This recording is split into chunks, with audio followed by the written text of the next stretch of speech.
Assalamualaikum ninth class. Hope you're all fine. Previously we have started the digestive system of human, और human के digestive system में we have started the stomach में कल हमने study किया था its location, its structure और its morphology, and then we have done its function. Stomach के 3 फंक्शंस हैं जो कि आपको हेडिंग में नज़र आ रहे हैं. कल हमने जस्ट एक फंक्शन डिस्कस किया था, that was the just the digestion.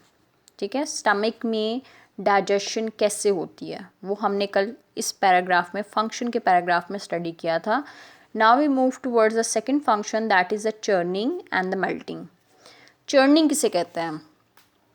Stomach का बेसिकली फंक्शन हमारे पास क्या होता है, हमने जो फूड खाना खाया वो एसोफेगस से कहाँ चला जाएगा, स्टमक में चला जाएगा.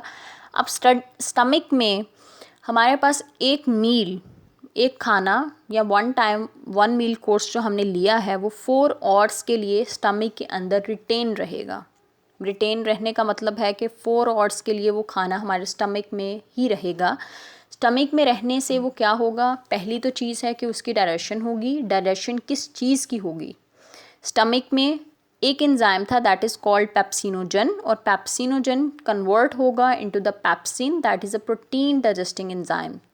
ठीक है, सिर्फ डाइजेशन किसकी हो रही थी? प्रोटीन की हो रही थी. हमारी फूड के कंपोनेंट्स आप याद करें, हमारे पास 5 कंपोनेंट्स थे: carbohydrates, lipids, proteins, vitamins, then we have minerals, then we have water and dietary fiber. They are about the 7 components of human food, जिसमें से 3 मेजर कंपोनेंट्स थे: कार्बोहाइड्रेट्स, लिपिड्स एंड प्रोटीन्स.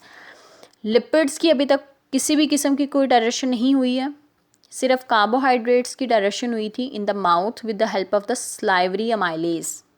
ठीक है, अभी तक सेमी डाइजेशन किसकी हुई है? कार्बोहाइड्रेट्स की और प्रोटीन्स की. इन दोनों की डाइजेशन हुई है सेमी डाइजेशन, कंप्लीट डाइजेस्ट नहीं हुए, सेमी डाइजेशन हुई है. लिपिड्स और बाकी चीज़ें हमारी फूड में एज इट इज़ अभी तक प्रेजेंट हैं. और वो कहाँ पे प्रेजेंट है? स्टमक में प्रेजेंट है. जो भी चीज़ खाने में प्रेजेंट होगी वो हमारे स्टमक में जाके फॉर द 4 आवर्स वो स्टोर हो रही है. स्टमक का सेकेंड फंक्शन क्या था? चर्निंग. चर्निंग के प्रोसेस में क्या होगा, स्टमक क्या है? That is made up of the muscles. ठीक है, मस्कुलर है. अब स्टमक में भी 2 तरह के मसल्स होते हैं, अगर आप चेक कर लें तो. फर्स्ट वन ये आपको नज़र आ रहे हैं, these are actually the radial muscles. ठीक है, और ये लेटरल मसल्स हैं. ये रेडियल मसल्स हैं, ये लेटरल मसल्स हैं.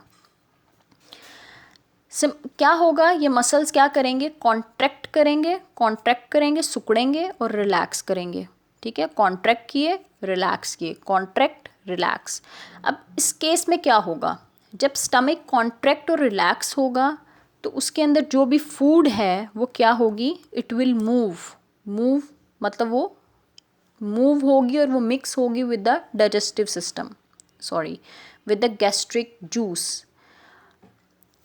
अगर स्टमक चर्निंग नहीं करता, ठीक है, स्टमक चर्निंग नहीं करेगा तो हमारी फूड का सिर्फ एक छोटा सा पोर्शन होगा जो कि डाइजेस्ट होगा, बाकी सारा का सारा एज इट इज़ बॉडी से एक्सक्रीट आउट हो जाएगा.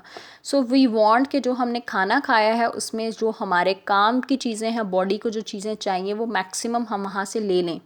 और वो लेने के लिए क्या कर रहा है स्टमक चर्निंग का प्रोसेस कर रहा है. चर्निंग क्या है? Mixing of the gastric juice with the food. और वो ये चर्निंग कैसे हो रही है? स्टमक की वॉल्स की, स्टमक के मसल्स की कॉन्ट्रैक्शन से और रिलैक्सेशन से. Okay, churning also, the walls of the stomach contract and relax, and these movement help in through mixing the gastric juice and the food. यानी फूड और gastric juice को दोनों को मिक्स कर दिया डाइजेशन करने के लिए. The churning action also produce heat which helps to melt the lipid. ठीक है, अगर आपने कोई घी वाली चीज़ खाई थी, वेजिटेबल घी यूज़ किया था, तो वो स्टमक में जाके ऑटोमेटिकली चर्निंग से इतनी हीट प्रोड्यूस होगी कि वो ऑयल में कन्वर्ट हो चुका होगा, वो मेल्ट हो चुका होगा. सो churning done. Then moving towards the last function of the stomach, that is the melting. So melting के अंदर क्या होगा, मेल्टिंग में हमारे पास क्या हुआ, कार्बोहाइड्रेट्स की डाइजेशन हुई थी, प्रोटीन्स की डाइजेशन हुई थी, लिपिड्स जो हैं वो क्या है, लिक्विड फॉर्म में चेंज हो चुके हुए हैं। जो भी चीज़ फूड हमने खाई है वो पार्शियली डाइजेस्ट हो चुकी हुई है स्टमक में, ठीक है। और स्टमक में पार्शियली डाइजेस्ट होने के बाद the food is converted into a liquid और सूप लाइक मटेरियल। उस सूप लाइक मटेरियल को हम नाम देते हैं काइम का, ठीक है।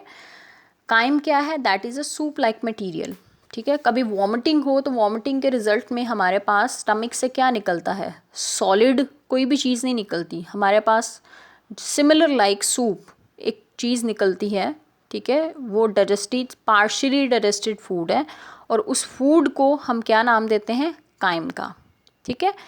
जैसे ही स्टमक में आफ्टर 4 आवर्स, ठीक है, 4 घंटे के बाद खाने ने नेक्स्ट जाना है, तो खाने ने कहाँ जाना है, स्टमक से नेक्स्ट पोर्शन क्या था, स्मॉल इंटेस्टाइन। स्मॉल इंटेस्टाइन के भी 3 पार्ट्स होते हैं। The first one is the duodenum. Small intestine के 3 पार्ट्स होते हैं, ड्यूडिनम, ड्यूजिनम एंड इलियम, ठीक है। तो खाना सबसे पहले कहाँ पे जाना है, फर्स्ट स्मॉल इंटेस्टाइन के फर्स्ट पोर्शन में। इस पोर्शन को हम नाम देते हैं ड्यूडिनम। जो काइम है वो through the pyloric sphincter, pyloric sphincter open होगा, काइम कहाँ पे चला जाएगा, इनटू द ड्यूडिनम। और ड्यूडिनम में इसकी complete, small intestine is a state और द प्लेस जहाँ पे हमारे खाने की कंप्लीट डाइजेशन होगी। सो हमारे पास यहाँ पे डाइजेशन हो गई। So what you have to do, अगर आपको लॉन्ग क्वेश्चन आता है, सो डाइजेशन तक तो आपने किया, डाइजेशन के बाद you have to write down the churning as well as the chyme. Chyme बहुत ही इंपॉर्टेंट शॉर्ट क्वेश्चन है और ये डिफरेंट सेपरेट शॉर्ट क्वेश्चन भी है और ये डिफरेंस में भी आता है, differentiate between bolus and chyme, ठीक है। तो याद रखिएगा बोलस क्या था, that is a slippery oval mass of food, ठीक है, जो सॉलिड फॉर्म में, सेमी सॉलिड फॉर्म में है, उसको अब हमने बोलस का नाम दिया था। और यहाँ पे क्या है, ये लिक्विड सूप लाइक मिक्सचर है, उसको हमने नाम क्या दिया है, काइम का। सो अगर स्टमक का लॉन्ग क्वेश्चन आता है तो आपको कंप्लीट यहाँ से स्टार्ट करके टिल हियर आपको यहाँ तक राइट डाउन करना है। इस पॉइंट की हेडिंग आप दे सकते हैं काइम, काइम की, इसके ऊपर हेडिंग दे दो और इसके ऊपर चर्निंग, चर्निंग की हेडिंग दे दें जो कि वर्ड हाईलाइटेड है। सो आपका ये लॉन्ग क्वेश्चन कंप्लीट हो जाएगा। But along with that we have to do short question that is very much important.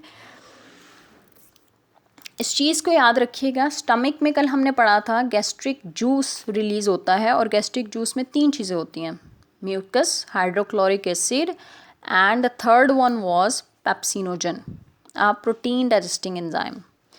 Stomach की अगर हम बात करते हैं, हमारी बॉडी में जो मसल्स हैं, ठीक है, स्टमक है even, they are also made up of proteins. So ऐसा पॉसिबल क्यों नहीं है कि स्टमक के अंदर तो प्रोड्यूस हो रहा है पेप्सिनोजन, पेप्सिनोजन प्रोड्यूस हो रहा है। अब पेप्सिनोजन क्योंकि प्रोटीन डाइजेस्टिंग एंजाइम है और हमारा स्टमक भी प्रोटीन है, तो ये हमारे स्टमक को क्यों नहीं डाइजेस्ट कर रहा, ठीक है। सो ये क्वेश्चन है हमारे पास, why pepsinogen do not digest the wall of the stomach, हमारी स्टमक के वॉल्स को क्यों नहीं डाइजेस्ट कर रहा है, इनको क्यों नहीं डाइजेशन कर रहा है इनकी। सो आंसर इज़ कि अल्लाह ताला ने क्या किया हुआ है कि स्टमक की जो वॉल है, दैट इज इंटरनल वॉल, ठीक है, internal wall is covered with the mucus membrane, हमारे पास एक मेम्ब्रेन से कवर्ड है और वो मेम्ब्रेन प्रोटेक्ट करी होती है हमारी स्टमक की वॉल्स को फ्रॉम द एंजाइम, कि एंजाइम जो है वो स्टमक की वॉल को डाइजेस्ट ना करते, ठीक है। सो अगर इस क्वेश्चन का आंसर देखते हैं, क्वेश्चन था pepsin is a powerful protein digesting enzyme, why does it not digest the stomach walls, ठीक है, विच आर मोस्टली प्रोटीन्स। सो क्यों डाइजेस्ट नहीं कर रहा, सो आंसर इज,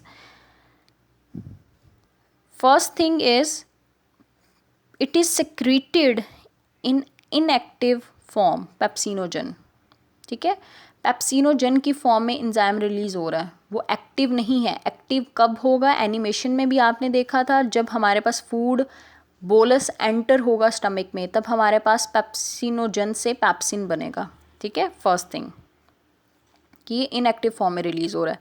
सेकेंड चीज़ क्या थी, mucus of the gastric juice form a thick covering over the inner walls of the stomach. हमारे पास जो म्यूकस, जो थर्ड चीज़ बनती थी गैस्ट्रिक जूस में, वो क्या कर देती है, स्टमक की वॉल को अंदर से शील्ड कर देती है, कवर कर देती है, सो दैट कि जो पैप्सिन है वो स्टमक की वॉल्स को डाइजेस्ट ना कर सके। सो इसका आंसर जो है वो टिल हेयर, ठीक है, this is the answer of the question. So you have to learn the short question and the topic of the churning as well as chyme.